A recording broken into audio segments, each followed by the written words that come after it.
go. Hey everyone, it's Ben Hardy here, and in today's video we're going to be going over a 2020 Lexus ES 350 in the F Sport package. So as always, a huge shout out and thank you to the Lexus here in Murray, Utah for providing us with the ES 350. Check out the inventory in the link below. Let's get right into it. Under the hood of the ES 350, we have a naturally aspirated 3.5 liter V6 that goes through an 8-speed automatic transmission. Fuel economy is 22 around town and 31 on the highway, with power outputs being 302 horsepower and then 267 pound-feet of torque, a 0 to 60 time of 6.6 seconds, and a top speed of just over 130 miles an hour. Now let's go over the front end on the ES, and you've got Lexus's kind of signature front end design. So right up front here, we've got full LED lights, and I love how they have the 3 individual lights. It just looks really cool from an aesthetic standpoint. And then you get Lexus's little check mark that kind of matches the logo. Parking sensors all along the front, and then notice that the Lexus logo also doubles as a sensor. I really like this trim that goes around the grille, and then in terms of the proportions on the grille, I feel like it's a really good size on this particular car. But yeah, the front end in general just has that normal Lexus aggressive look, and almost kind of resembles the LC500, which is really cool. Now coming around to the side, we've got 235mm tires on 19-inch rims in the front and in the rear as well. I like the design on it. It's kind of got that machine gray finish.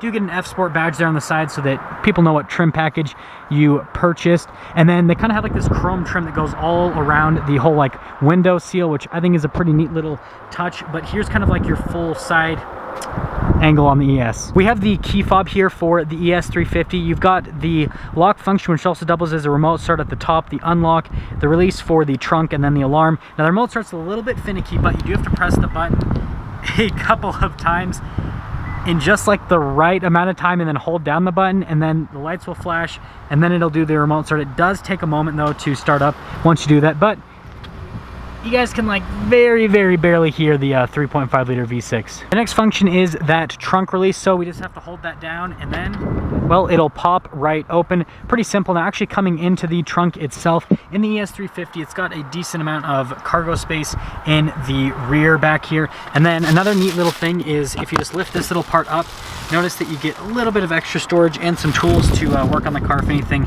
happens, and then you just kind of have to latch that into place once you kind of have it all evened up.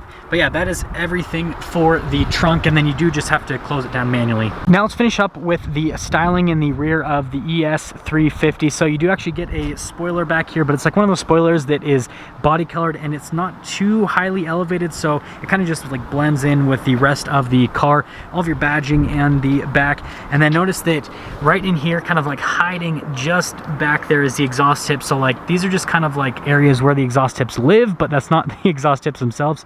Parking sensors all along the back as well. But overall, I actually really like the design in the rear. It kind of has a nice slope to it. Coming to the back, we actually do get keyless entry in the rear. Now looking at the door panel in the back, it's actually very nicely put together. So you get this really nice metallic trim here at the top, stitching, and then soft touch leather just down below, and then more soft touch. You're actually going to rest your arm. One of the speakers for the sound system, they do kind of cool grained trim right in that little area. Here are the seats in the back of the ES 350. So full leather with contrasted stitching, and then in terms of just how it feels, it's kind of a nice plush feel to it. But I'll quickly pop in. So since this is a sedan, you have to duck just a little bit to get in. I've got the seat where I'd have it, and I'm 5'11", so legroom is good. And then in terms of headroom, I'm actually pretty good there as well. A couple other features you get for the rear passengers: you get a couple of vents back here, you do get a 12-volt and a couple of USBs, and then the rear passengers do get this kind of little funky cup holder thing that has a lid on it. Not sure why, but it is a thing, and you can also open that up to get into the rear. Coming up to the front, we have that same keyless entry, and this does come with blind spot monitoring. Now opening up the door here, the door panel in the front looks super similar to the one in the rear with all of the trim. The only difference is memory seats are here on the door, and then all of your window controls, mirror controls, all of that. And again, another speaker for the sound system. Now here are the seats in the front, and I really like the seats in the front. They are so much nicer looking than the ones in the back. Just like how they do this design here in the bolsters, just all of it just kind of has like a really cool look to it. Coming down below here are the adjustments on the seats, and then you do have the pedals down below, which they did do a really good job in terms of just the aesthetic on them. And then you've got your controls for like the hood latch, the trunk release, all that kind of stuff, pretty normal. And then the steering wheel is going to be automatically adjustable. To start the ES350, foot in the brake, push the push start, and Middle gauge will come to life, screen will come to life, and they kind of both do these little like animations, trying to get both of them for you guys, but yeah, everything will pop on. Here is the steering wheel in the ES 350. You got a little F Sport logo there at the bottom. On this side, you have the controls for the cruise control and a couple of the safety tech features like the lane departure assistance. And then over here on the other side, you got the controls that control kind of like the center stack, controls for the volume on the radio, voice command controls, all that kind of stuff. In terms of the overall feel of the steering wheel, it's smoother at the top and the very bottom, and then it's got the perforated leather on the side, so it's grippier. Notice that there are paddles on the back of the steering wheel as well, and in general, I just think it's a really nice looking steering wheel. And then finally behind it, you've got the stocks for the lights on that side, and then the stock for the windshield wipers on the other side. So we have the center stack right here, and well, it moves to the side, and yes, you can see the G-forces in a front-wheel drive four-door sedan, which, yeah, pretty interesting.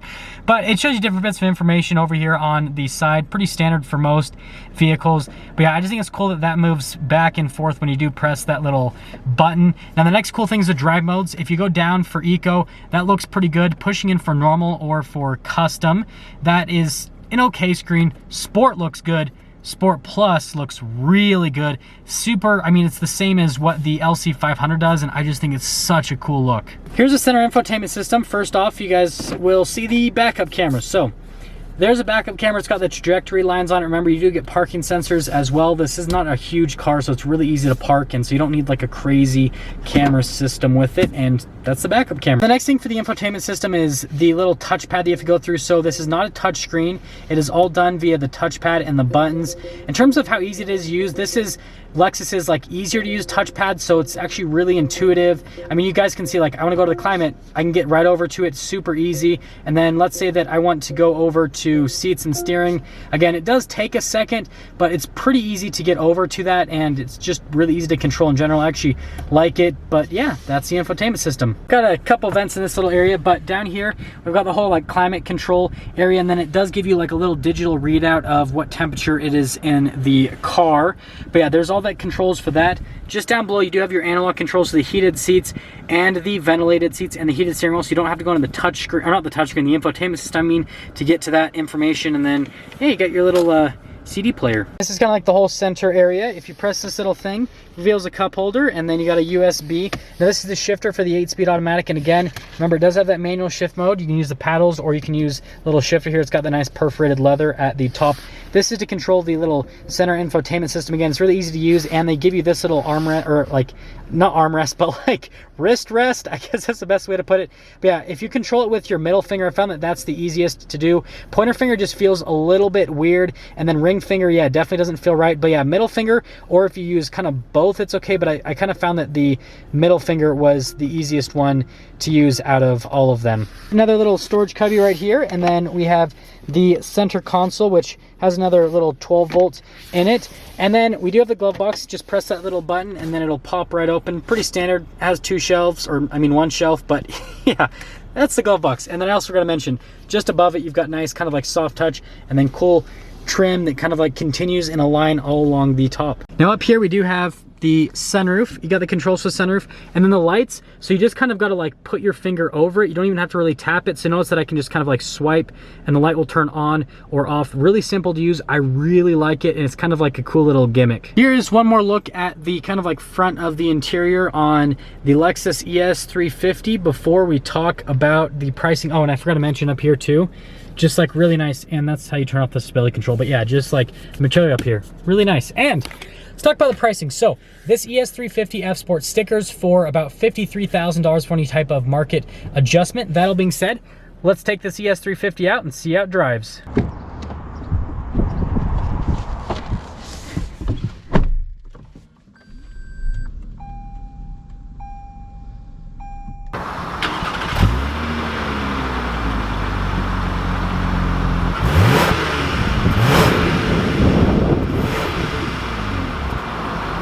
Let's quickly talk about visibility before we set off here in the ES 350. So visibility over the hood, just like most of Lexus's sedans, it's just pretty easy to see out of. They kind of just make them slope down pretty quickly.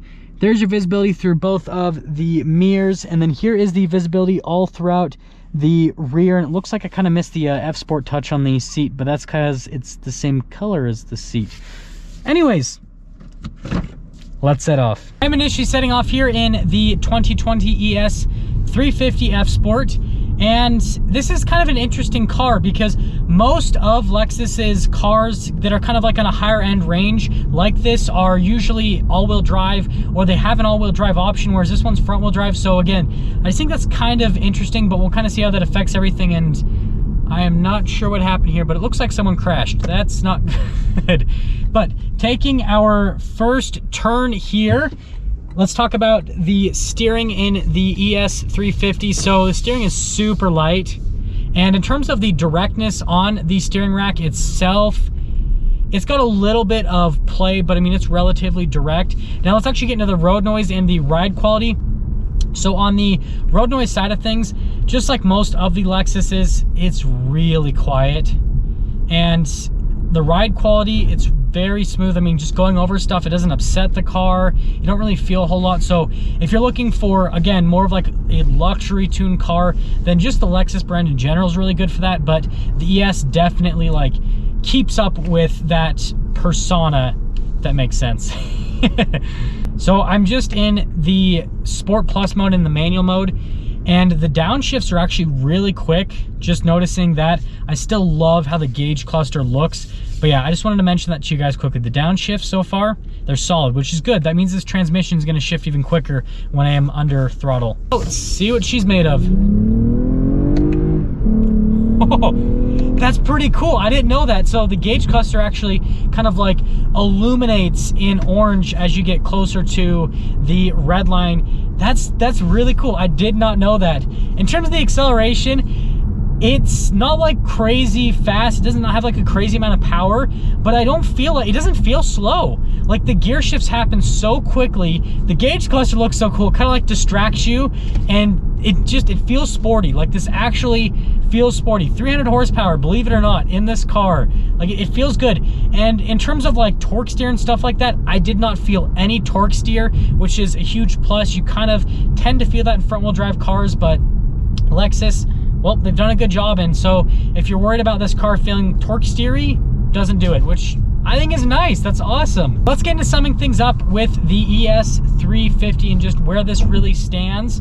And again, I think this is a little bit of an interesting car just because of the front wheel drive aspect, but take that out, it's a relatively like large car from like a practicality standpoint.